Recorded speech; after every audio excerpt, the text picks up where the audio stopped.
Here's a look at the field. The two-time defending champion Otukile Lakote was eliminated in the semifinals, so that is an opportunity for one of these gentlemen.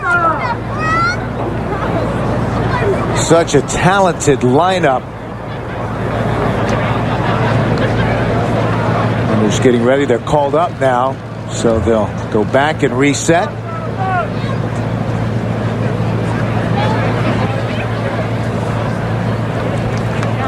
Brannon from Michigan, just a sophomore, and trying to represent Canada at the World Championships in Paris this summer. Jackson Langat of TCU had the best collegiate time of the year in the prelims. He starts out in lane number 8. Jonathan Johnson of Texas Tech also has run very well, and he is a front runner, usually likes to take it out, and right now he is in that lead position as they break for the pole.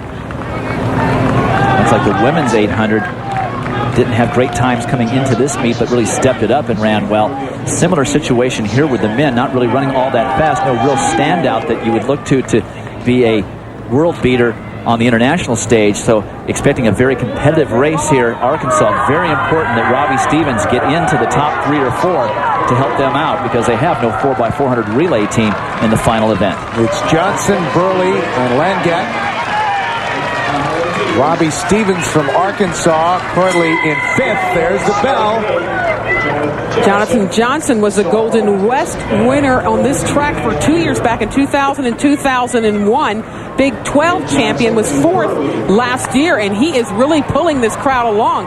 Unfortunately, there's a big group of them who have decided not to go with him.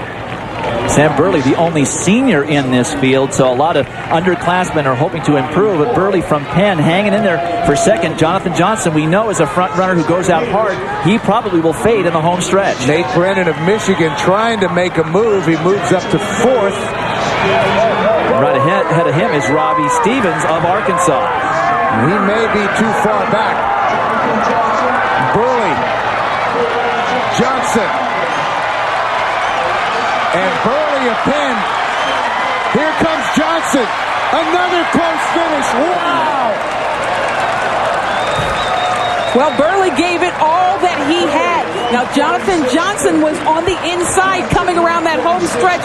Who knows who won, but he was able to hang in there, and it wasn't die for the tape. Well, it looks like it's Sam Burley, the senior from Penn, the runner-up at last year's NCAA Outdoor Championships. And let's take another look at the final turn. Well, Jonathan Johnson just didn't want to give it up. Burley there on the left in the inside part of lane 2, and they were stride for stride down most of the home stretch. Now in 3rd, that's Robbie Stevens of Arkansas, who does stay up for 3rd. But this battle between Johnson and Burley, it's stride for stride, no one giving an inch. And as I mentioned, Burley, the only senior in this field, he didn't want to give it up because he doesn't have another chance, and he just outleans at the tape by 100th of a second.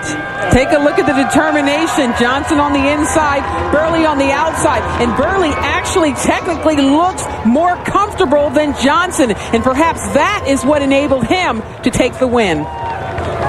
Sam Burley from Penn. The only other Ivy Leaguer to win this event was another Penn runner, Earl Eby, who won at the very first NCAA championships back in 1921. That was 82 years ago. And how about that finish? The final results in the men's 800, Burley, Johnson, and Robbie Stevens from Arkansas. So the Razorbacks with 6 points in the 800.